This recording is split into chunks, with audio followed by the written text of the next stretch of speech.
Welcome my brigade. કેમ છો બધાય? તો લાસ્ટ લેક્ચરમાં પ્રતિવિધેય બહુ મસ્ત મજાનો કોન્સેપ્ટ છે આપણે સ્ટાર્ટ કર્યો હતો. 3 થી 4 ક્વેશ્ચન પણ આપણે સોલ્વ કરી ગયા. Question number 4 to question number 7 exercise 1.3. તો આજે આપણે ક્વેશ્ચન નંબર 8 થી આગળ વધવાનું છે. તો ચાલો સ્ટાર્ટ કરીએ. Exercise 1.3 question number 8.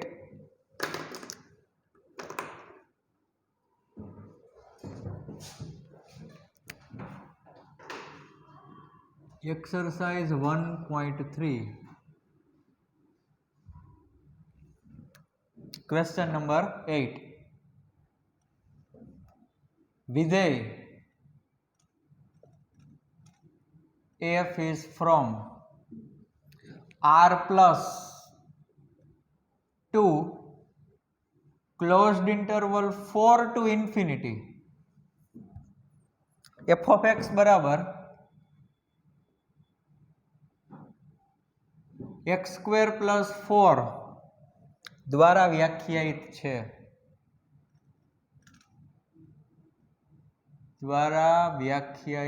છે.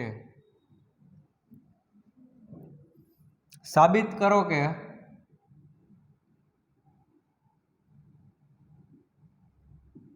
f વ્યસ્ત સંપન્ન છે. યાદ છે ને બધાને? લાસ્ટ લેક્ચરમાં કીધું હતું હો ભાઈ, વ્યસ્ત સંપન્ન. મને તો આ વર્ડ બહુ ગમે, કારણ કે એના નામમાં જ પૂર્ણતા છે. વ્યસ્ત સંપન્ન, એકદમ પરિપૂર્ણ કહી શકાય ને. સાધુ સંતુ હોય, ટૂંકમાં એકદમ આમ એક્સ્ટ્રીમ લેવલે એના બધે હોય, તપ ને બધું, એમ વ્યસ્ત સંપન્ન. શું વર્ડ છે! અને f નું પ્રતિવિધેય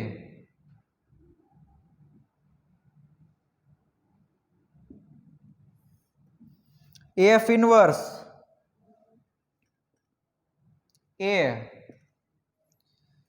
f ઇન્વર્સ ઓફ y બરાબર under root of y minus 4 દ્વારા દર્શાવાય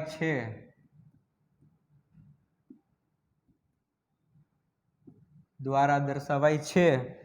અત્રે એટલે કે અહીં r પ્લસ a અનઋણ વાસ્તવિક સંખ્યાઓનો ગણ છે. અનઋણ વાસ્તવિક સંખ્યાઓનો ગણ છે.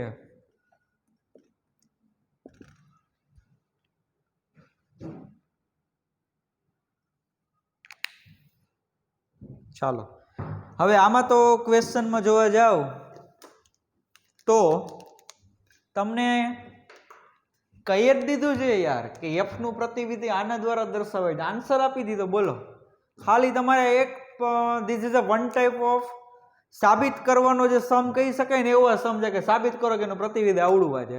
અને બીજું એક સાબિત એ કરવાનું છે કે f છે વ્યસ્ત સંપન્ન છે. હવે ઓબ્વિયસ છે, વ્યસ્ત સંપન્ન હોય ને તો જ એનો પ્રતિવિધિ મળે. વ્યસ્ત સંપન્ન કોને કહેવાય? તો કે જો કોઈ વિધેય એક એક અને વ્યાપ્ત હોય તો એને વ્યસ્ત સંપન્ન કહેવાય. અને વ્યસ્ત સંપન્ન હોય એટલે કે એક એક અને વ્યાપ્ત હોય તો એનું પ્રતિવિધેય મળે.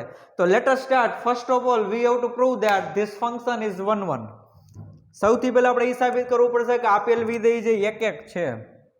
તો ચાલો, for every x1, x2 belongs to ડોમેનો એટલે કે પ્રદેશ r પ્લસ માટે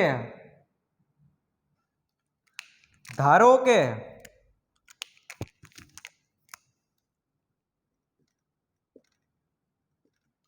f of x1 is equal to f of x2. That implies f of x1 મૂકવામાં x ની જગ્યાએ x1 એટલે x1 નો સ્ક્વેર પ્લસ 4 x2 નો સ્ક્વેર પ્લસ 4 4 કેન્સલ એટલે આવું થશે કે x1 નો સ્ક્વેર બરોબર x2 નો સ્ક્વેર. હવે બે બાજુથી તમે વર્ગ કેન્સલ કરો એટલા માટે તમે વર્ગમૂળ લેશો. વર્ગમૂળ લેશો એટલે આ બે વર્ગ કેન્સલ થાય. પણ જ્યારે તમે વર્ગમાંથી વર્ગમૂળ કાઢો ત્યારે તમને ખ્યાલ હોવો જોઈએ કે અહીંયા માનાંક આવશે. મોડ ઓફ x1 બરોબર mode of x2. Direct x1 બરોબર x2 હજી સાબિત નથી થયું અને કરવાનું પણ નથી. જો કરો તો તમારે રીઝન મેન્શન કરવું પડશે. હવે અહીંથી મારે આ માનાંક કાઢવા હોય તો શું ડાયરેક્ટ નીકળી શકે? એવું જરૂરી નથી. આ બેની વેલ્યુ પણ સરખી જ થાય. તો આ તમારું x1 છે અને આ તમારું x2 છે. બે જુદી જુદી સંખ્યા છે x1 અને x2. બેના માનાંક સરખા છે તો એના ઉપરથી તમે એમ ન કહી શકો કે x1 અને x2 બે સરખું છે.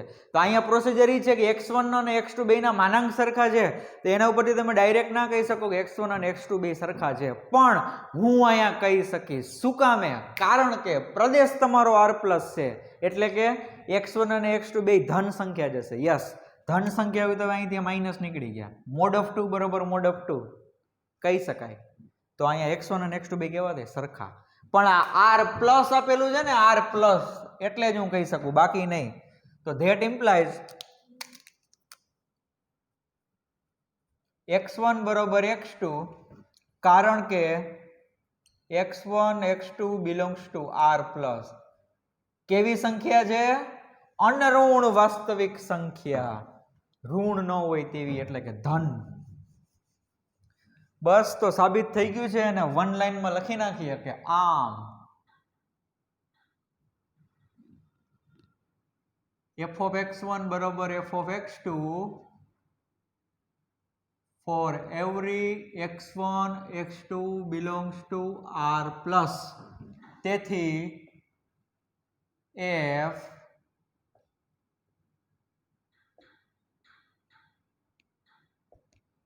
એક એક વિધેય છે.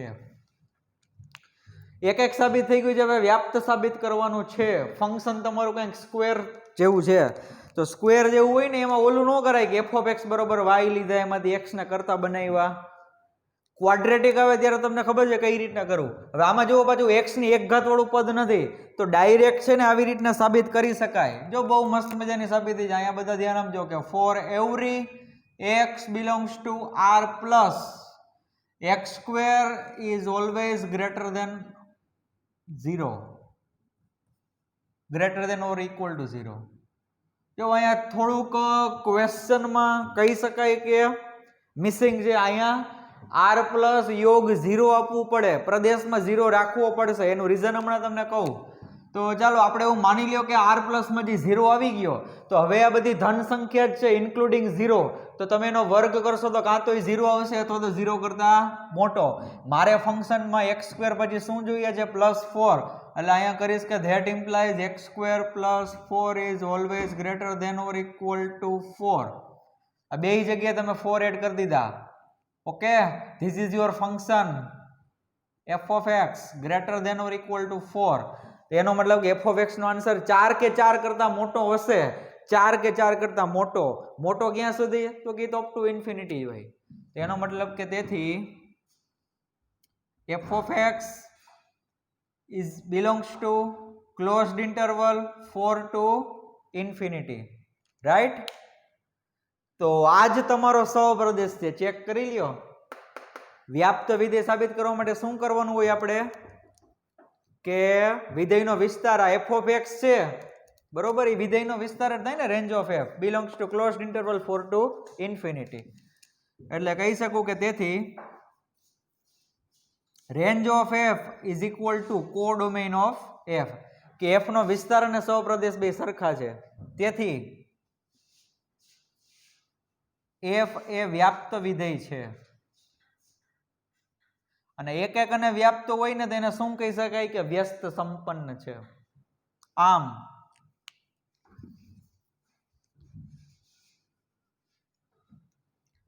તેથી f એ વ્યાપ્ત વિધેય છે.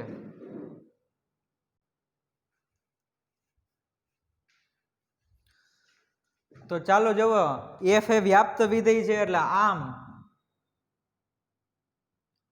f એ વ્યસ્ત સંપન્ન છે. હવે જો ઓલો 0 વાળો મામલો શું હતો એ તમને કહી દઉં. અહીંયા r+ યુનિયન 0 આપવું પડે. જો અહીંયા ઇન્ક્લુડિંગ 0 નથી એનો મતલબ કે પ્રદેશમાં 0 છે નહીં. જો પ્રદેશમાં 0 ન હોય તો એનો મતલબ કે એના વર્ગનો આન્સર કોઈ દિવસ 0 ન આવે, એટલા માટે અહીંયા ઇક્વાલિટી ન આવે. તો અહીંયા પણ ઇક્વાલિટી ન આવે, તો અહીંયા 4 પાસે છે ને સંવૃત અંતરાલ ન આવે, કેવું આવે? વિવૃત આવે. અને જો વિવૃત આવતો હોય તો પાછો સહપ્રદેશ સાથે કોઈ દિવસ મેચ ન થાય, કારણ કે સહપ્રદેશમાં શું આપેલું છે? Closed interval. એટલે કાં તો અહીંયા 4 પાસે વિવૃત કરવો પડે અને કાં અહીંયા ઇન્ક્લુડિંગ 0 કરવું પડે. પણ આપણે જે છે તમે સમજો છો, બરોબર? એટલે r પ્લસ છે એટલે એ થોડીક ચોખવટ કરવી પડે. ચાલો વાંધો નહીં, આપણને સાબિત કરવાનું કીધું એટલે આપણે સાબિત કરી દીધું કે ભાઈ એક છે, વ્યાપ્ત છે એટલે વ્યસ્ત સંપન્ન છે. ડન. તો હવે શું કરવાનું છે? તો કે f ઇન્વર્સ c ક્યાંથી ક્યાં મળે? જુઓ, f ઇન્વર્સ c ક્યાંથી ક્યાં મળે? આનું ઊંધું કરી નાખો. Closed interval four infinity to r plus. Ready? હવે શું કરવાનું હોય તો કે f of x બરોબર y લઈ લેવાના. તો ચાલો, તો કે હવે આ f of x બરોબર તમે y લેશો એટલે શું થશે? y બરોબર x નો સ્ક્વેર પ્લસ 4. તેથી x સ્ક્વેર બરોબર under root of y minus 4. મેં તમને કીધું તમારે x ને કરતા બનાવવાના. તેથી x બરોબર, હવે જો અહીંયા સોરી અહીંયા હજી વર્ગમૂળ નહીં આવે, હવેના સ્ટેપમાં આવશે. ઓકે, હવે હું વર્ગમૂળ કાઢીશ ને તો અહીંયા ધન વર્ગમૂળ જ રાખવું છે. શું કામ? કારણ કે x બરોબર પ્લસ વાળી જ બધી સંખ્યા છે, કારણ કે x છે એ તમારા પ્રદેશમાંથી લેવાના છે, ઓબ્વિયસલી ધન જ છે એટલે હું ધન વર્ગમૂળ જ રાખું છું, માઇનસ રાખતો નથી. બાકી કાયદેસર તમે વર્ગમૂળ કાઢવા એટલે પ્લસ ઓર માઇનસ આવે, પણ હું અહીંયા ખાલી પ્લસ જ રાખું છું, because x belongs to r plus. Ready? આ વાત ખાસ છે, ધ્યાન રાખજો. તો બસ હવે x ની જગ્યાએ શું મૂકવાનું છે? f inverse y. તો કે તેથી f ઇન્વર્સ ઓફ y બરોબર under root of y minus 4. તમને એ જ કીધું હતું ને આર્યુ. હવે જો મને આવું કાંઈ ન કીધું કે આવું તમને ખાલી એમ જ કહે કે પ્રતિવિધિ શોધો, તો હજી હું આમાં y ની જગ્યાએ x મૂકત, કારણ કે મારી એક હેબિટ એવી છે કે હું x ના ફોર્મમાં આન્સર આપું. પણ આ વખતે ટેક્સ્ટ બુક વડે એમ કહે છે કે ભાઈ આવું તમે રાખો ને, f ઇન્વર્સ y બરોબર under root of y minus 4. તો આપણે એવા ફોર્મમાં એ લોકો કે એમ કરવાનું. જો પ્રતિવિધિ ખાલી એમ કે પ્રતિવિધિ શોધો તો તમારે જે રાખવું હોય તે y માં રાખવું હોય તે વાંધો નથી, x માં રાખવું હોય તે વાંધો નથી. પણ કહેવાનો મતલબ કે ઇનપુટમાં જે રાખ્યું હશે ને એમાંથી 4 બાદ થશે અને પછી લેવામાં આવશે વર્ગમૂળ. એ પછી તમે y રાખો, z રાખો, p રાખો કે તમારા નામનો અક્ષર રાખો, જે રાખવો હોય. ક્લિયર છે? ડન. એટલે f ઇન્વર્સ છે ઊંધું થઈ જાય. કઈ રીતના ઊંધું? તો કે પ્રદેશ સહપ્રદેશ છે એનો પ્રદેશ બની જાય, મૂળ વિધેયનો જે પ્રદેશ હોય શું થઈ જશે? હવે સહપ્રદેશ થઈ જશે. ડન. સમજાઈ ગયું? તો આ દાખલો જે પૂરો થાય છે, ફટાફટ જેનો સ્ક્રીનશોટ લઈ લો, પછી આપણે આગળ વધીએ નેક્સ્ટ ક્વેશ્ચન તરફ. અને સાથે સાથે જઈ નોટ ડાઉન કરતા રહેજો તમારી ફેરબુકમાં, because day to day work is needed. જરૂરી છે સાયન્સમાં ડે ટુ ડે વર્ક. બાકી અત્યારે દઈ ને જલસા હિસા ઘરે બેઠા કા.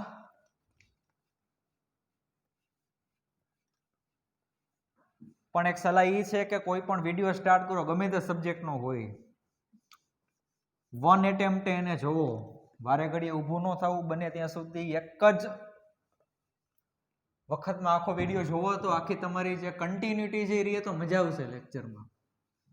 અમુક લોકો 10 મિનિટ જોવે ને વળી વાતું કરે ને વળી પાછું 10-15 મિનિટ જોવે ને, એવું કરવાથી તમારે કન્ટિન્યુટી નહીં રહે.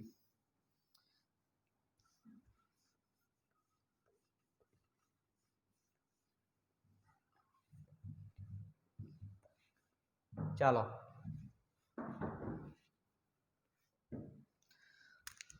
તો એના પછીનો ક્વેશ્ચન શું આપેલું છે? Question number 9.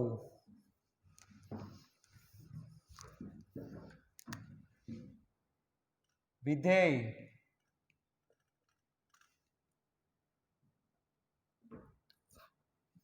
f from r plus 2 minus 5 to infinity f of x बराबर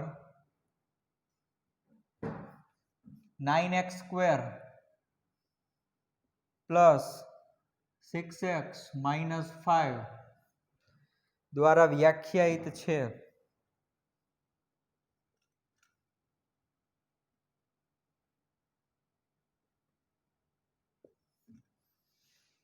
સાબિત કરો કે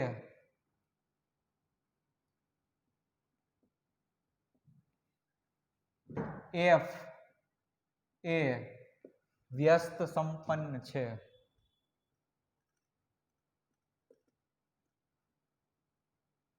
વ્યસ્ત સંપન્ન છે અને બધામાં તમને પ્રતિવિધિ તો આપી જ દે છે. જલસા તો જોવો એનસીઆરટી વાળા જલસા જ કરાવે, બાકી મેથ સ્ટુડન્ટને. √y+6 - 1 divided by 3. પ્રતિવિધિ જ આવું તમારે સાબિત કરવાનું છે.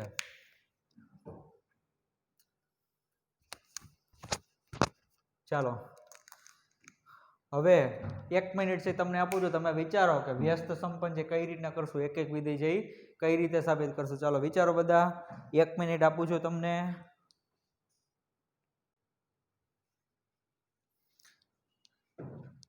ચાલો વિચારી લીધું?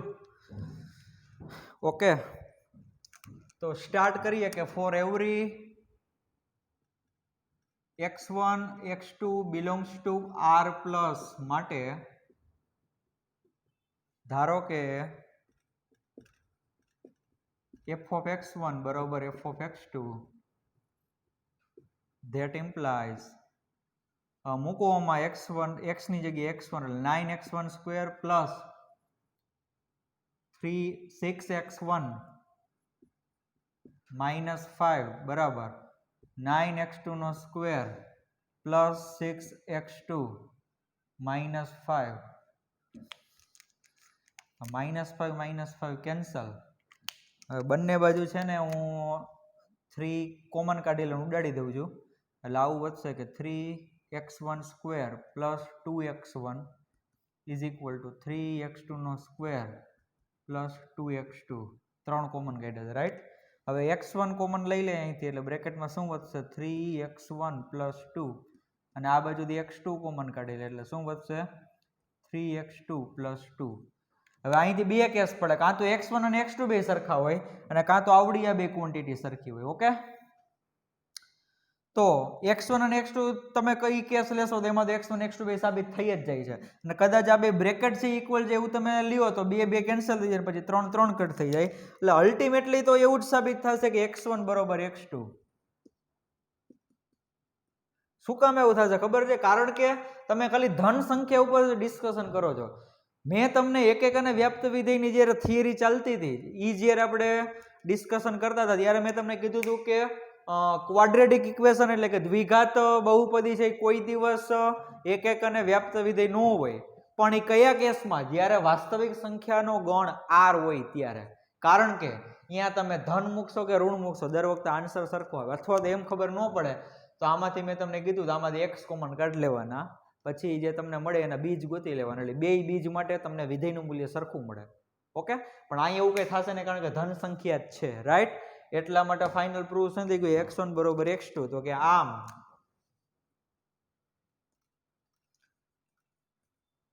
f of x1 બરોબર f of x2, that implies x1 બરોબર x2 for every x1 x2 belongs to r plus. તેથી f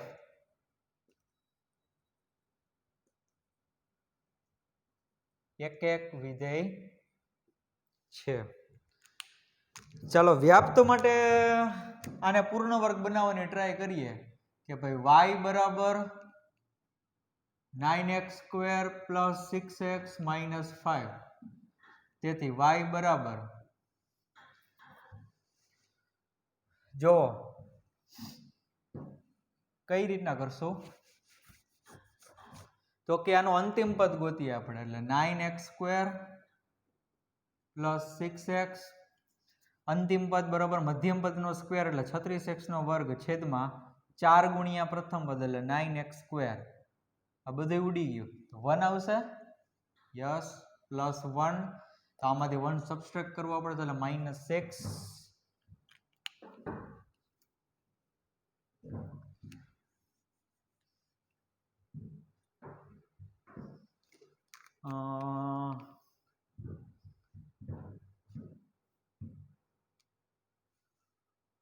કેમ આમ થયું જોઈ લો. 1 મિનિટ, રકમમાં કઈ મિસ્ટેક નથી ને?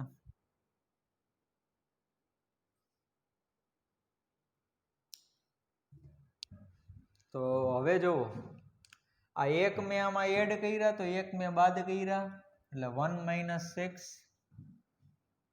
તો y બરાબર આ શું થઈ જશે તો કે 3x + 1 એનો હોલ સ્ક્વેર થશે. ચેક કરી લો, 3x નો વર્ગ એટલે 9x², છેલ્લા પદનો વર્ગ એટલે કે મિડલ ટર્મ આવશે 6x. ઓકે, અને -6.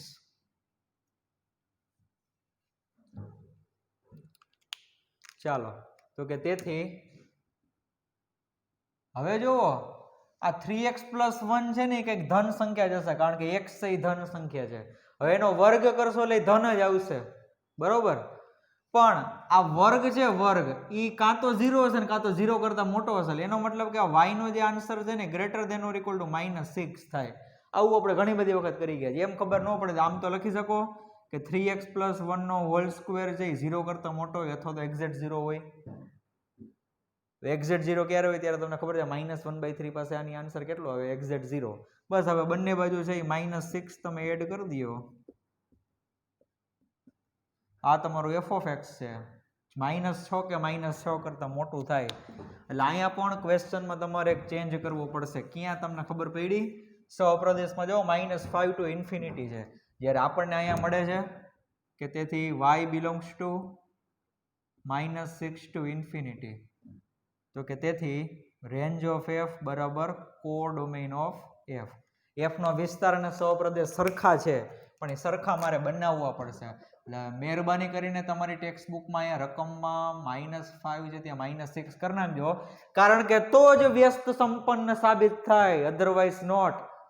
જો ટેક્સ્ટ બુક વાળા એમ કહેતા હોય કે અમારે -5 જ રાખવા છે, તો આપણે તો અહીંયા -6 મળે છે, તો આપણો વિસ્તાર અને એનો સહપ્રદેશ કોઈ દિવસ સરખા ન થાય, અને તો f છે વ્યાપ્ત વિધેય સાબિત ન થાય. અને જો વ્યાપ્ત વિધેય ન હોય તો વ્યસ્ત સંપન્ન ન થાય, બરોબર. જો આપણે ટોટલી રાઈટ જ છીએ. અહીંયા પ્લસ છે, આ પ્લસ છે, મધ્યમ પદનો સ્ક્વેર કર્યો તો એટલે 6 નો વર્ગ એટલે 36x નો સ્ક્વેર છેદમાં 4 ગુણ્યા પ્રથમ પદ એટલે 9x². આ x² કટ થઈ ગયા, 9 ચોક 36 બધી ઉડી ગયું, એટલે છેલ્લે 1 વૈધ્ય અને +1 છે. એટલે મેં અહીંયા +1 કર્યા એટલે 1 મેં ઉમેર્યા, તો આમાંથી મેં 1 બાદ કર્યા તો અહીંયા -6 જ આવે. એટલા માટે જ મારે રકમ જોવી પડી હતી. મને અહીંયાથી જ ડાઉટ ગયો હતો કે સમથિંગ ઇઝ રોંગ. તેથી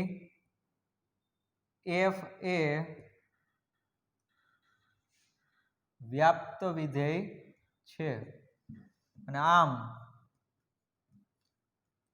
f એ વ્યસ્ત સંપન્ન છે, બરોબર. ઓકે, ચાલો આટલું લખી લ્યો, પછી આપણે પ્રતિવિધેય શોધીએ.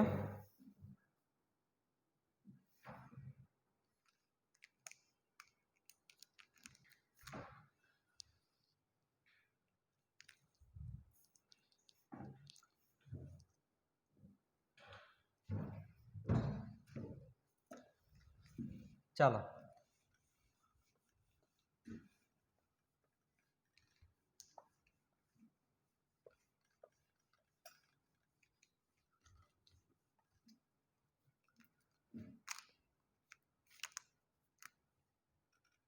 તો કે હવે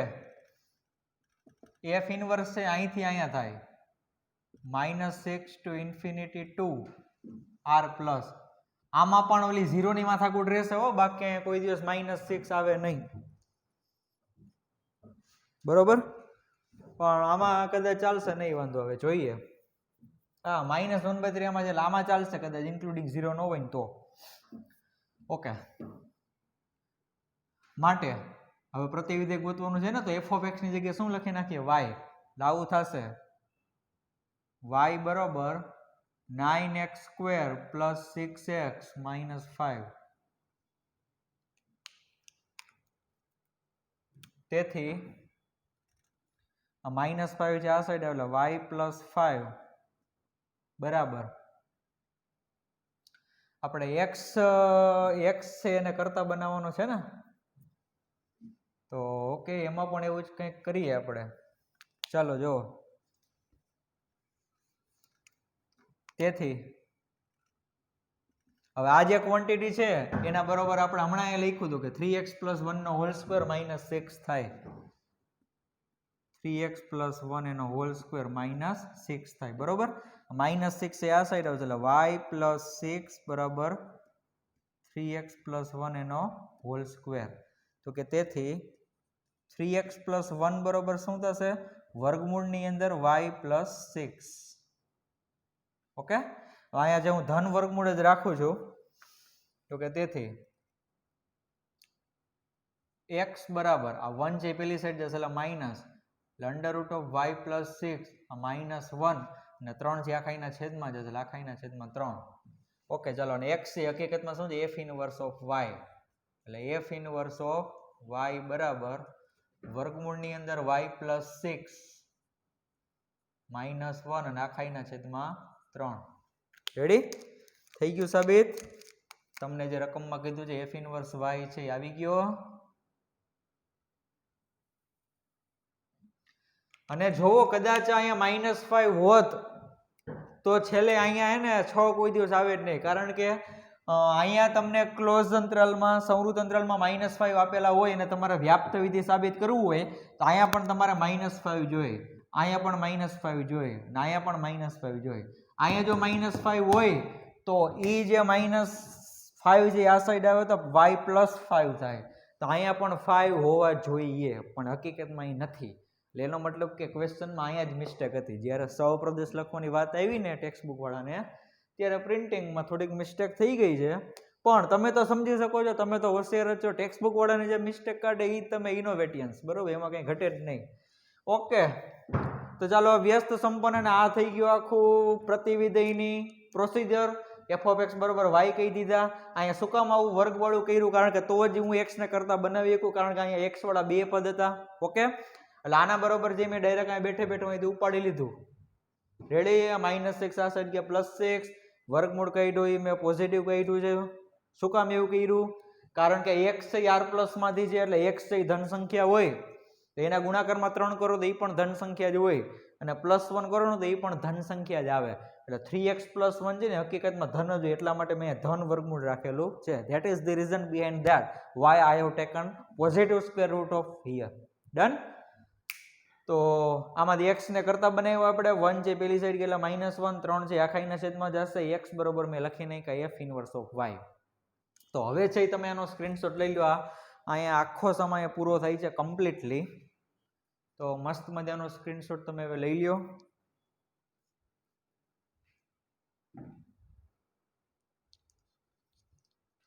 રેડી? ચાલો, તો હવે આગળ વધીએ નેક્સ્ટ ક્વેશ્ચન તરફ.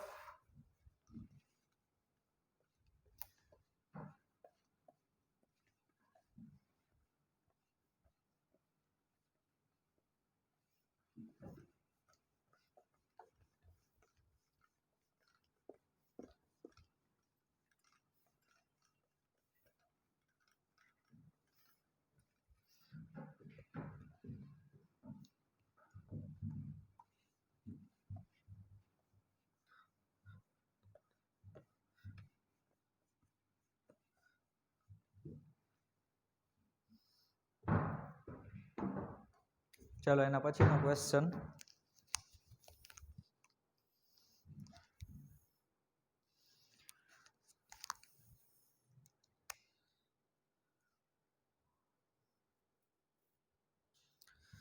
વિધેય સાબિત કરવાનો ક્વેશ્ચન છે. ઓહો, થિયરી બેઝડ ક્વેશ્ચન. ભાઈ વિધેય f from x to y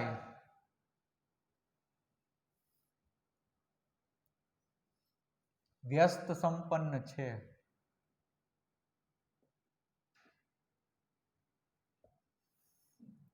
સાબિત કરો કે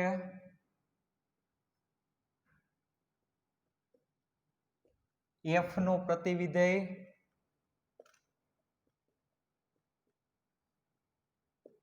અનન્ય છે. આ તો ભાઈ આપણે સાબિત કરી ગયા હતા થિયરીમાં કે કોઈ પણ વિધેય હોય એનું પ્રતિવિધેય એક અને માત્ર એક જ હોય, અનન્ય.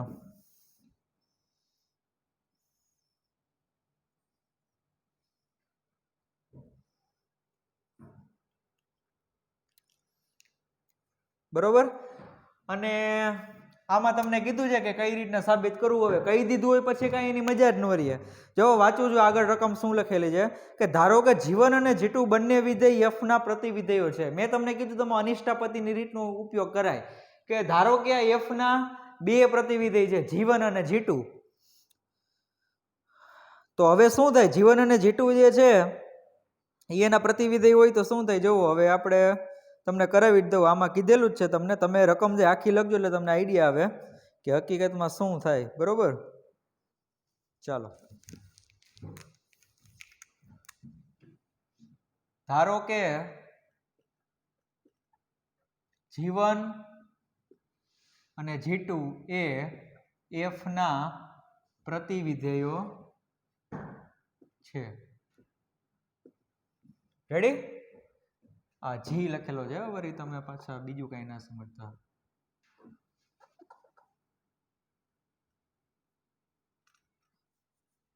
ચાલો જુઓ, મેં ધારી લીધું કે એફ ના બે પ્રતિવિધિ છે જીવન અને જીટુ. હવે જો એફ નું પ્રતિવિધિ જી હોય તો એનો મતલબ કે એફ નું જી સાથે કમ્પોઝિશન કરું તો મને તદેવ વિધેય આન્સર મળે. અને જી નું એફ સાથે બે આડાવડું કરું, બે ના આન્સર આઈ જ આવે. એટલે હું જે એક બાજુથી સાબિત કરી દઉં છું, બીજી બાજુથી તમે સાબિત કરજો. રેડી? તો અહીંયા એફ નું જીવન સાથે કમ્પોઝિશન કરીશ અને એફ નું હું જીટુ સાથે કમ્પોઝિશન કરીશ તો બેયના આન્સર મને શું મળશે? તદેવ વિધેય જ મળશે. કારણ કે જીવન અને જીટુ જે એફ ના પ્રતિવિધેય છે. હવે લખું છું કે for every small y belongs to capital Y માટે f composition of g of y1 is equal to f g1 આવશે અહીંયા.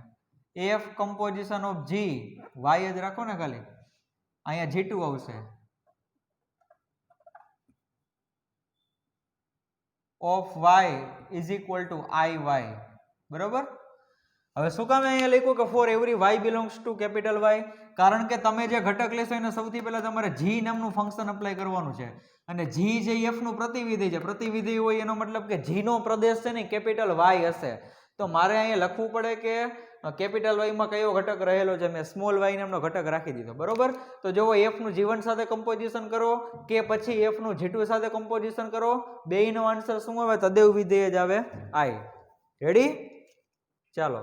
તો ધેરફોર હવે આની વેલ્યુ તો તમને ખબર છે, f કમ્પોઝિશન g1 નો આન્સર શું આવશે? iy of y. અહીંયા કેપિટલ Y આવશે, ગણ લખવો પડે. અને એવી જ રીતના અહીંયા પણ iy ઓફ y. ઓકે? બસ તો બંને બાજુથી શું થયું?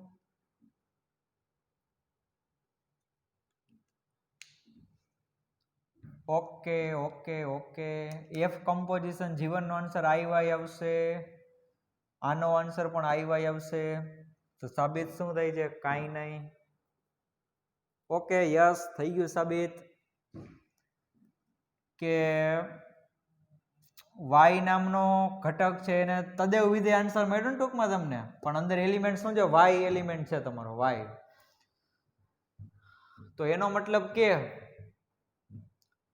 જીવન અને જીટુ છે ને એ બે સરખા હોવા જોઈએ. જીવન અને જીટુ. ઓકે, આમાં y1 y2 રાખી દે. ચલો, y1 અને y2 બસ, એટલે વાત થઈ ગઈ પૂરી. અને આ લખી નાખું છું for every y1 y2 belongs to capital Y માટે.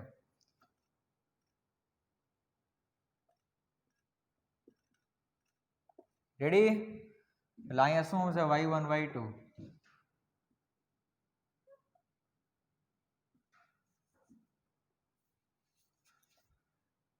એટલે y1 છે એમાં પણ તદેવ વિધેય આવશે, y2 છે એમાં પણ તદેવ વિધેય આવશે. વિચારો જો કઈ મિસ્ટેક તો નથી થતી ને?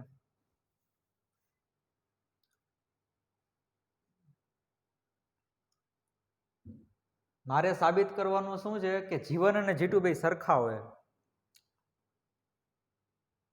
તો જુઓ, એક જ મિનિટ, થોડુંક આમાં ચેન્જ કરવું પડશે લખાણમાં. એક્ઝેક્ટ મને આમાં હજી જામતું નથી.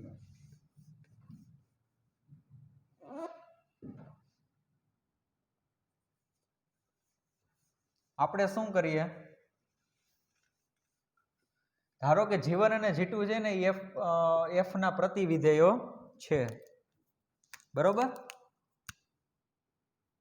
તો G1 જે G1 એનો પ્રતિવિધેય હોય એટલે એનો પ્રદેશ y થઈ જશે અને સહપ્રદેશ એનો શું થઈ જશે x, અને G2 જે એમાં પણ શું થઈ જશે y2x થાય, બરોબર? તો હવે for every y belongs to capital Y માટે f composition G1 of y બરાબર f composition G2 of y.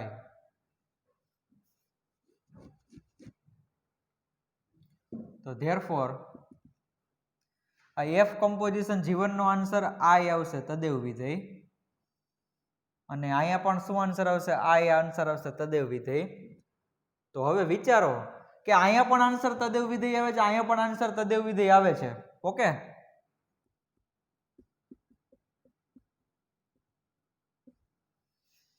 હવે પેલું વિધેય તો બેમાં સરખું જ હતું f. હવે f નું તમે G1 સાથે સંયોજન કરો છો, આન્સર આવ્યો તદેવ વિધેય. f નું G2 સાથે સંયોજન કરો, આન્સર આવે છે તદેવ વિધેય. એનો મતલબ કે G1 અને G2 જે બે સરખા હોવા જ જોઈએ તો જ એવું થાય. કોઈ એક વિધેય f છે, બેય બાજુ f તો સરખા જ છે. હવે f નું G1 સાથે કર્યું સંયોજન તદેવ વિધેય, f નું G2 સાથે કર્યું સંયોજન તદેવ વિધેય. તો એનો મતલબ કે G1 અને G2 કમ્પલસરી બે સરખા હોવા જ જોઈએ. બાકી કોઈ એક વિધેય એવું હોય, એવું કોઈ દિવસ તમને વિધેય મળે જ નહીં f કે જેનું તમે જુદા જુદા વિધેય સાથે સંયોજન કરો અને આન્સર પાછો તદેવ વિધેય મળે, એવું પાછું નહીં મળે, બરોબર? એટલે એમ કહી શકાય કે આમ G1 બરોબર G2 આ થોડુંક કહી શકાય કે થિયોરેટિકલ બેઝ છે. આ ટાઈપનો ક્વેશ્ચન હું માનું છું ત્યાં સુધી પૂછાય નહીં, કારણ કે પ્રતિવિધેય શોધોના બીજા ઘણા બધા સમજે, અને આ તો મેં એક વખત પ્રૂવ કરી દીધેલું છે. આ સાઈડના પોર્શન ઉપર મેં કર્યું હતું. તો તમારે કદાચ મારો ઇન્વર્સ ફંક્શનનો જે ફર્સ્ટ લેક્ચર હતો એમાં તમે જોઈ લેજો, એમાં તમને મસ્ત મજાની સાબિતી જોવા મળશે. એક્ઝેક્ટ એમાં મેં બે જુદા જુદા વિધેય g અને h રાખ્યા હતા આઈ થિંક. ઓકે, પણ આમાં તમને રકમમાં આપેલું છે એ પ્રમાણે મેં કરેલું છે f કમ્પોઝિશન G1, અને હજી તમે આનું ઊંધું પણ કરી શકો, g કમ્પોઝિશન f, એવું પણ કરી શકાય. રાઈટ? સમજાય છે? તો જો એમાં પછી તમને મજા આવશે આવી રીતના કે g composition of G1 composition f અને G1 composition G2 composition of f. હવે જો અહીંયા પ્રદેશ તમારો f છે, તો f નો અહીંયા પહેલા તમે f વિધેય એપ્લાય કરશો તો f નો પ્રદેશ x છે, એટલે અહીંયા તમારે સ્મોલ x રાખવા પડશે, અહીંયા પણ સ્મોલ x. વાત સમજાણી? કે જો G1 અને G2 જે f ના પ્રતિવિધેય હોય તો G1 નું f સાથે કમ્પોઝિશન કરો, G2 નું f સાથે કમ્પોઝિશન કરો, બેયના આન્સર કેવા મળે? સરખા જ મળે. તદેવ વિધેય, તદેવ વિધેય મળે એટલે સરખા થાય I. હવે આને તમે આમ લખી શકો કે G1 of f of x, આને તમે આમ લખી શકો G2 of f of x. હવે f ઓફ x છે, f ઓફ x એટલે આ પ્રદેશમાંથી કોઈ એક ઘટક લીધો એને તમે f અપ્લાય કરશો તો ક્યાં બેઠો છે? સહપ્રદેશમાં છે. તો કે સહપ્રદેશ મારો કેપિટલ y છે, કેપિટલ y માં મેં સ્મોલ y નામનો ઘટક ધાર્યો હતો, એનો મતલબ કે આનો આન્સર y આવશે, અને તમને ખબર છે f ઓફ x બરોબર y જ આપણે રાખીએ છીએ. તો હવે જોવો યાર, ઇનપુટ બેય સેમ છે, આ ઇનપુટ બેય સેમ છે, એને હું જુદા જુદા વિધેય અપ્લાય કરું છું, જુદા જુદા, અને તેમ છતાંય મને આન્સર સરખો મળે છે. તો એનો મતલબ કે એ બે વિધેય જુદા જુદા નથી, હકીકતમાં સેમ જ હશે તો જ પોસિબલ થાય, otherwise it is not possible. સમજાય છે? ઇનપુટ બે સરખા જ છે, બોલો, બે જગ્યાએ ઇનપુટ સરખા, એને તમે G1 G2 અપ્લાય કરો તો આન્સર પાછા સેમ મળે. તો આવું તો ત્યારે જ પોસિબલ થાય ને ભાઈ કે જ્યારે G1 અને G2 બે સેમ હોય, બાકી નો થાય. શું કામે? કારણ કે ઇનપુટ બે સરખા છે અને તમે વિધેય જુદા જુદા અપ્લાય કરો છો અને આન્સર પાછા સેમ મળે. અહીંયા પ્રોબ્લેમ આવ્યો. આન્સર જો આ બેના આન્સર જુદા જુદા આવતા હોત તો તમે ન કહી શકો કે G1 is equal two G2, પણ આન્સર બેના સરખા આવ્યા એટલા માટે તમે કહી શકો કે G1 બરોબર G2. તો જો કોઈને આવડી આ મેથડ અહીં લખવી હોય તો પણ લખી શકો છો, આ પણ સાચું જ છે, પણ આમાં તમારે થોડુંક આમ ડેપ્થલી વિચારવું પડશે. આમાં ડાયરેક્ટ સાબિત થઈ ગયું. Mathematical you can see here આમાં તમે ડાયરેક્ટ ઇઝીલી ચેક કરી શકશો. ઓકે, એટલે આ બે પ્રોસિજર અહીં રાખો છો, તમારે ચેક કરવું તો કરી લ્યો. એટલે મેં જે ધાર્યા હતા ને કે G1 અને G2 જે F ના પ્રતિવિધિ જે આગળ જતા મેં પ્રૂવ કરી દીધું કે એ G1 અને G2 બે કેવા છે? સરખા. G1 બરોબર G2, અહીંયા પણ G1 બરોબર G2. રેડી? તો બે ઓપ્શન તમારા માટે અવેલેબલ છે. બેટર છે આવડવા રાખો, ટેક્સ્ટ બુકની જેમ જો તમારે એક્ઝેક્ટ લખવું હોય તો આવડવા રાખો. I don't have any problem, you can write any of. ચાલો લઈ લો સ્ક્રીનશોટ, પછી આગળ વધીએ. આવા ક્વેશ્ચન મારી ગણતરીએ પૂછાય નહીં. હવે બધાને ખબર જ હોય કે પ્રતિવિધિ અનન્ય જ હોય.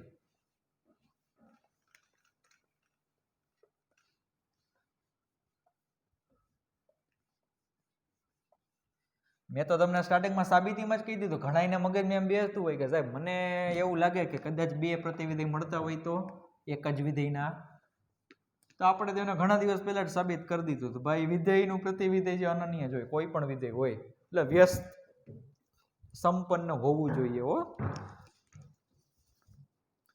ચાલો આગળ વધીએ.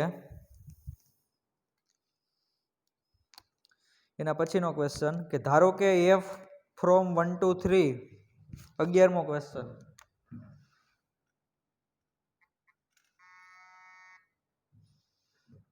ધારો કે F from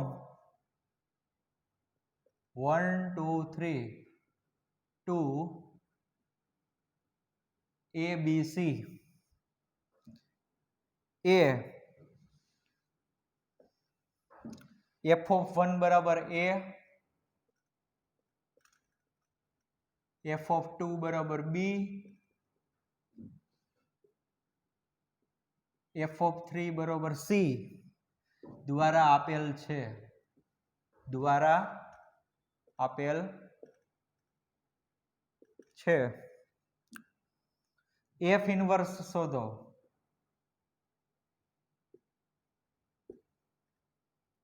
અને સાબિત કરો કે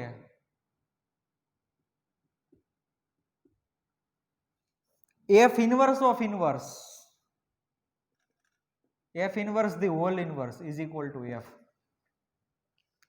બરોબર? ચલો ફટાફટ જે કરી દે. આમાં લખવાના જ મારજો છોકરાઓ. Students, boys and girls, please give your attention here. સાવ ઇઝી ક્વેશ્ચન છે. તમને એમ કીધું છે કે F ઇન્વર્સ શોધો, તો હવે આનો F ઇન્વર્સ શું હોય તમને બધાને ખ્યાલ જ છે કે આ અહીંયા આવી જાય ને આવડું અહીંયા આવી જાય. બરોબર? હવે એમાં 1 ની ઇમેજ A હોય તો પ્રતિવિધેયમાં A ની ઇમેજ 1 આવે, 2 ની ઇમેજ B હોય તો પ્રતિવિધેયમાં B ની ઇમેજ 2 થઈ જાય, અહીંયા 3 ની ઇમેજ C છે તો પ્રતિવિધેયમાં C ની ઇમેજ 3 થઈ જાય. ઓકે, પણ કઈ રીતના કરશું જો. હવે અહીંયા કઈ f of x બરોબર શું આપેલું છે કે એવી કોઈ ડિસ્કશન અહીંયા છે જ નહીં. એટલે પ્રતિવિધેય છે એમાં તમે અત્યાર સુધીના દાખલામાં આપણે એવું કરી ગયા કે f of x બરોબર y કહેતા હતા, એમાંથી x ને કરતા બનાવ્યા, પછી x ને જે કરતા બનાવો એટલે x ની જગ્યાએ આપણે લખી નાખ્યો f ઇન્વર્સ ઓફ y. પણ અહીંયા f of x ક્યાં? તો આ ટાઈમે ભાઈ થિયરીની જરૂર પડે. એટલા માટે દર વખતે હું થિયરી ઉપર બહુ ફોકસ કરાવડાવું છું તમને. શું કામે? આવા અમુક દાખલા હોય, બેઠા હોય સમાજમાં, ઘણા બધા લોકો હોય, તો એમાં મેથ્સમાં પણ ઘણા બધા એવા દાખલા હોય કે જ્યાં તમારે થિયરીની જરૂર પડે. તો હવે હું શું કરું છું તમે ધ્યાન રાખજો. હું એક નવું વિધેય માર્કેટમાં લઈ આવું છું, જી નામનું વિધેય, કે જેનો પ્રદેશ છે એ આવડો હશે એબીસી, સહપ્રદેશ હશે 1 2 3, અને એમાં A ની ઇમેજ 1 રાખીશ, B ની ઇમેજ 2 રાખીશ અને C ની ઇમેજ 3 રાખીશ. આનું ટોટલી ઓપોઝિટ રાખીશ, નવું વિધેય G. અને પછી હું F નું કમ્પોઝિશન G સાથે કરાવીશ બંને બાજુથી, અને હું આન્સર અપાવડાવીશ, આન્સર સાબિત કરીશ તદેવ વિધેય. પછી તો તમને જે G મળ્યું હશે એને તમે કહેશો કે ના સાહેબ હવે સાચું હો, F નું બંને બાજુથી તમે સંયોજન કરો છો ને આન્સર તદેવ વિધેય મળે છે. તો એવા વિધેય G ને અમે બધા સાથે મળીને પ્રતિવિધેય કહેશું. બરોબર? તો ચાલો સાબિત કરીએ. બસ આમાં કાંઈ નથી યાર, નવું એક જી નામનું વિધેયને ઇન્ટ્રોડ્યુસ કરવાનો છે. કે ધારો કે વિધેય જી ફ્રોમ A B C 2 1 2 3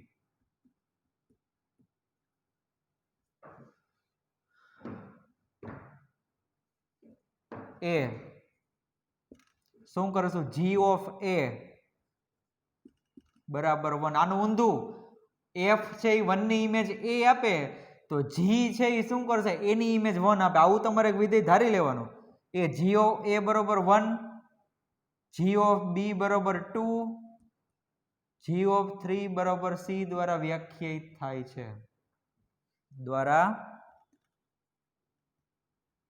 વ્યાખ્યાયિત થાય છે તો ચાલો હવે F નું કમ્પોઝિશન G સાથે કરાવીએ ત્રણ ઘટક છે જો પહેલા હું આવું કરવા માંગુ છું F કમ્પોઝિશન ઓફ G તો હવે અહીંયા પેલું વિધેય હું G એપ્લાય કરીશ ને તો G નો પ્રદેશ શું છે ABC એટલે પહેલા આપણે A નો વારો લેશું અહીંયા ચાલો તો હવે શું થઈ જશે આવડું આ F composition of G of A ચાલો F એમ ના એમ G ઓફ A એટલે શું થાય આ લખેલું છે આપણે 1 અને f of 1 બરાબર શું થાય રકમમાં આપેલું છે A તો ઇનપુટ જે રાખ્યું છે તમને આઉટપુટમાં મળે છે આવું ત્રણે ત્રણ ઘટક માટે થવું જોઈએ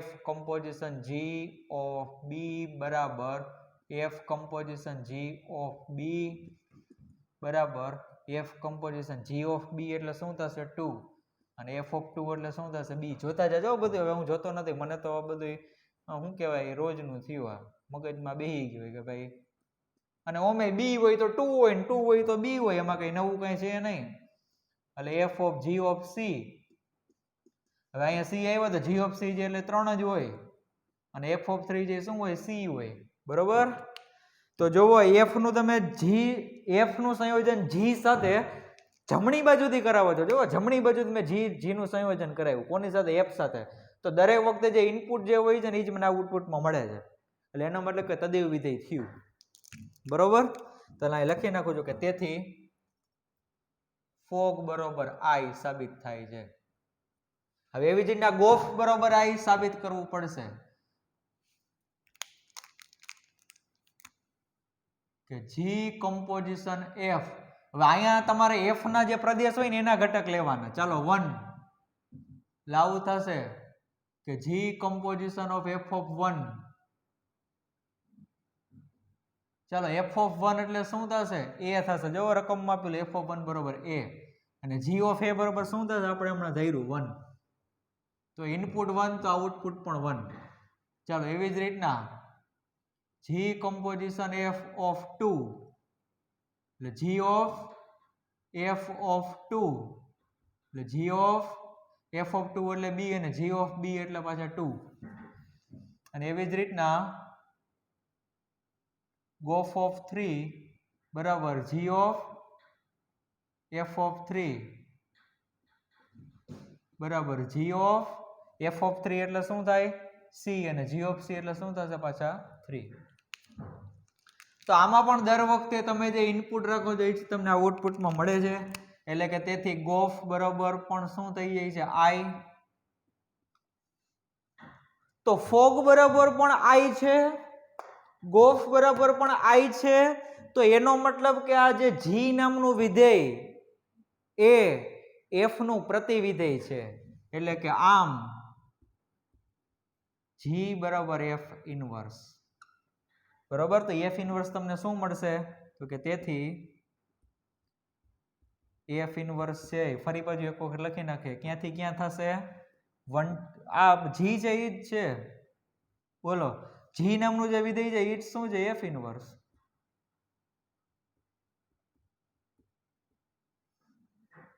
બરોબર અને આવી રીતના બધું લખી નાખીએ કે F ઇનવર્સ ઓફ A બરાબર 1 G ની જગ્યાએ F ઇનવર્સ લખી નાખવાના પાછા F ઇનવર્સ ઓફ B બરાબર 2 અને F ઇનવર્સ ઓફ C બરાબર 3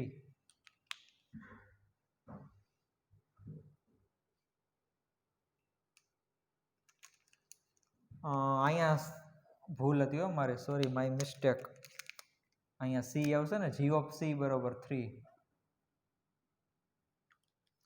કારણ કે પ્રદેશમાં ABC છે A B અને C okay G of C એટલે 3 F of 3 એટલે C right g of c એટલે 3, f ઓફ 3 એટલે c. ડન, બરોબર છે. ચાલો ઓકે, તો આ તમને f ઇન્વર્સ મળી ગયો. f ઇન્વર્સ શોધો કીધું તો આ f ઇન્વર્સ, આનો જે સહપ્રદેશ હતો રકમનો એનો પ્રદેશ થઈ જાય, ઓનો પ્રદેશ છે એનો સહપ્રદેશ થઈ જાય. આનું ઊંધું 1 ની ઇમેજ a આવે તો f ઇન્વર્સમાં a ની ઇમેજ 1 આવે, b ની ઇમેજ 2 આવે ને c ની ઇમેજ 3 આવે. ચેક કરી લ્યો, ટોટલી એનો ઓપોઝિટ છે. હવે એમ કીધું છે કે f ઇન્વર્સ નો ઇન્વર્સ, તો હવે તમારે નવું h નામનું વિધેય લેવાનું છે. h નામનું વિધેય કહી દઉં છું આવી જ રીતના કે ધારો કે વિધેય h, હવે કોનો ઇન્વર્સ ગોતવો છે? f ના ઇન્વર્સ નો ઇન્વર્સ. તો f ઇન્વર્સ છે એનો જે પ્રદેશ સહપ્રદેશ હોય ને એનું પાછું રિવર્સ કરવાનું, એટલે કે h નામનું તમે જે વિધેય ધારશો એનો પ્રદેશ શું થઈ જશે? 1 2 3 લખી દઉં છું અહીંયા. એ તમારે નેક્સ્ટ કરવાનું છે કે ધારો કે h ફ્રોમ, તમારે કોનો ઇન્વર્સ ગોતવો હોય તો કે આનો, એના જે પ્રદેશ સહપ્રદેશ હોય ને એની ઉલટ સુલટ કરી નાખવાની. પેલા મારે કોનો ઇન્વર્સ ગોતવો હતો? f નો, તો f ના જે પ્રદેશ સહપ્રદેશ હતા ને એની સાથે મેં ઉલટ સુલટ કરી નાખી. હવે મારે કોનો ઇન્વર્સ ગોતવાનો છે? જોવો અહીંયા f ઇન્વર્સ, એટલે આનો સહપ્રદેશ આનો પ્રદેશ થઈ જશે કોનો? h નો, અને આ શું થઈ જશે? a b c. બરોબર. હવે પાછું આનું ઊંધું કરવાનું, a ની ઇમેજ 1 આવે ને તો h માં તમારે 1 ની ઇમેજ 1, જો h છે એનો પ્રદેશમાંથી 1 લીધો, 1 ની ઇમેજ શું આવશે? જો 1 ની ઇમેજ a, h ઓફ 2 બરાબર b અને h ઓફ 3 બરાબર c દ્વારા વ્યાખ્યાયિત થાય છે.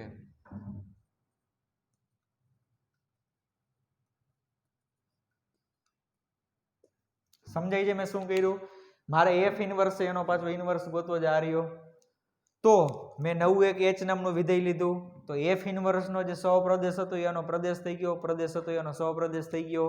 એમાં f ઇન્વર્સ છે એમાં a ની ઇમેજ 1 આવતી હતી, તો h માં જે 1 ની ઇમેજ a આવશે, 1 ની ઇમેજ a, b ની ઇમેજ 2 તો 2 ની ઇમેજ b, c ની ઇમેજ 3 તો 3 ની ઇમેજ c. હવે તમારે શું કરવાનું છે કે આ f ઇન્વર્સ અને h ઈ બે નું કમ્પોઝિશન કરાવવાનું, સંયોજન. એક વખત જમણી બાજુ h રાખજો ને એક વખત ડાબી બાજુ h રાખજો, બરોબર.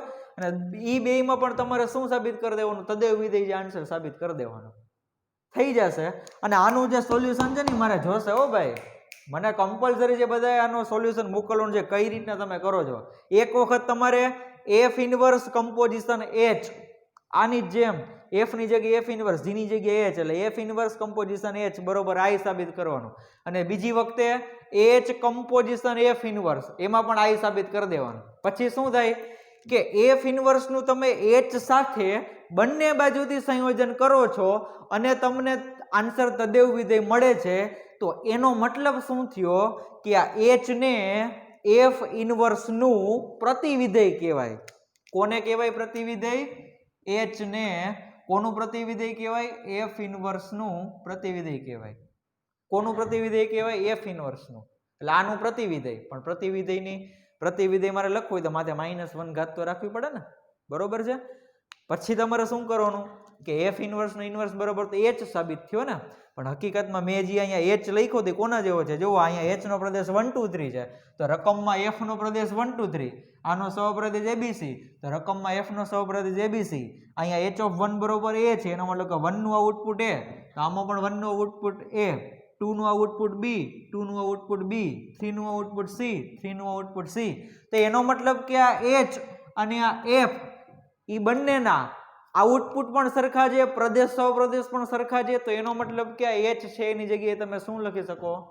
f લખી શકો, બરોબર. એટલા માટે સાબિત થઈ ગયું કે f ઇન્વર્સ નો ઇન્વર્સ બરોબર f. એ તો આખા આપણને ખબર જ છે કે મેટ્રિક્સમાં પણ આવું થતું, a ઇન્વર્સ એનો પાછો ઇન્વર્સ લો એટલે a જ આવે, પણ સાબિત કઈ રીતના કરવું? બોલી તો હું નાખું હાલો કે f ઇન્વર્સ નો ઇન્વર્સ એટલે f જ આવે. એટલા માટે મેં એક નવું વિધેય h ઇન્ટ્રોડ્યુસ કર્યું. મને ખબર જ છે યાર h છે એક્ઝેક્ટ બેઠે બેઠો f જ છે, પણ અહીંયા હું f નો લખી શકું, એ મારે છેલ્લે લખવાનું હોય. છેલ્લે હું સાબિત કરી કે yes h is equal two f, h is nothing else, h છે બીજું કાંઈ નથી, f જ છે, બરોબર. ઓલો હનો ભાંગવો જેવી વાત છે, ચોપડી વાળાનો હનો તો ભાંગવો ને કે ભાઈ f ઇન્વર્સ નો ઇન્વર્સ f કઈ રીતના આવે. એટલા માટે મેં એક નવું વિધેય h ઇન્ટ્રોડ્યુસ કરેલું છે અહીંયા, રાઈટ. ડન. તો અહીંયા સુધી રાખું છું. હવે તમારે f ઇન્વર્સ નું h સાથે બંને બાજુથી કમ્પોઝિશન કરાવવાનું, આન્સર જે i સાબિત કરવાનો.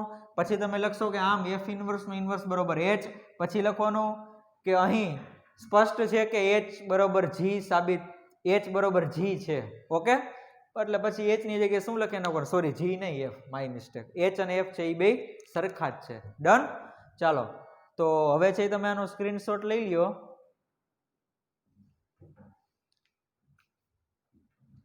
તમે જે આનો સ્ક્રીનશોટ લઈ લ્યો. ચાલો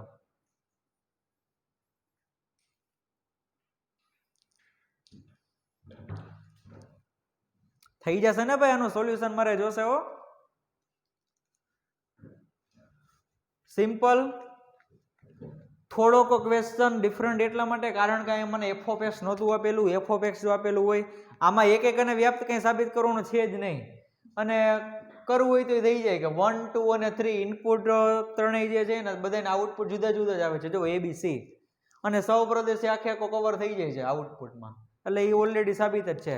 આવો જ્યારે ક્વેશ્ચન હોય ત્યારે તમારે સિમ્પલી એક નવું વિધેય જી જે ઇન્ટ્રોડ્યુસ કરી દેવાનું, અને જો પાછું એફ ઇન્વર્સ ને ઇન્વર્સની વાત હોય તો એનાથી પાછું નવું એકાદું એ જ. પણ હું માનું છું ત્યાં સુધી આ ટાઈપનો ક્વેશ્ચન છે એ મોસ્ટ પ્રોબેબલી કેસમાં પૂછી ન શકાય. એટલે મેથ્સમાં કોઈ 100% એવું હોય ને કે નો જ પૂછે ને આ જ પૂછે, મેથ્સમાં એવું કંઈ ન હોય. બાકી ફિઝિક્સ કેમેસ્ટ્રીમાં એમાં અમુક થિયરી હોય કે વર્ષોથી પૂછાતો, એટલે આમાં કોઈ દાખલો ન કહી શકાય. આ મેથડ કહી શકાય કે આ ટાઈપના દાખલા પૂછાઈ જાય, પણ વેરિએશન તો આવે છે. ઓકે, એટલે હું તો બધું તમને કરાવું છું, ઉલટાનું હું તમને એક્સ્ટ્રા પણ કરાવું છું. આપણે કોઈ દાખલો સ્કીપની તો વાત જ ન હોય, ઉલટાનું આપણે એમાં એડ કરીએ છીએ, પણ હું ભાર થોડોક ઓછો આપું છું. ઓકે, એટલે નો પૂછાય એવું કહી શકાય કે ઓછા ચાન્સ સાવ ઓછા એમ, કારણ કે બીજા ઘણા બધા ક્વેશ્ચન છે. હજી આપણે પ્રક્રિયા સ્ટાર્ટ કરું એમાં બહુ મસ્ત મજાનો ક્વેશ્ચન છે, ઓડ અને ઇવન વાળો, યુગ્મ અયુગ્મ વાળો. એ દાખલો પણ મને બહુ ગમે. પછી હજી જૂની ટેક્સ્ટબુકમાંથી હું તમને કરાવીશ, એ પણ સિલેક્ટેડ ક્વેશ્ચન છે પ્રતિવિધેયના. ઓકે, એટલે આમ જોવા જાવ તો આપણે તો આખું મેથ્સ કરવાનું છે વિથ એક્સ્ટ્રા, એટલે એ કોઈ માથાકૂટમાં ક્યારે પડવું નહીં કે આ પૂછાય આ ન પૂછાય. પણ કહેવાનો મતલબ એ હતો કે આમાં જે છે તમારે આવી રીતના કોઈક નવું વિધેય લઈને કરવું પડે દાખલો, કારણ કે આમાં ડાયરેક્ટ એફ ઓફ એક્સ આપેલું નથી. તો આજના લેક્ચરમાં જે હું અહીંયા સુધી રાખું છું. નેક્સ્ટ લેક્ચરમાં આપણે આના બાકીના ક્વેશ્ચન જે સોલ્વ કરશું અને પ્રકરણ સ્વાધ્યાય 9ના ક્વેશ્ચન જે સોલ્વ કરીશું. તો મળીએ નેક્સ્ટ લેક્ચરમાં. Thank you.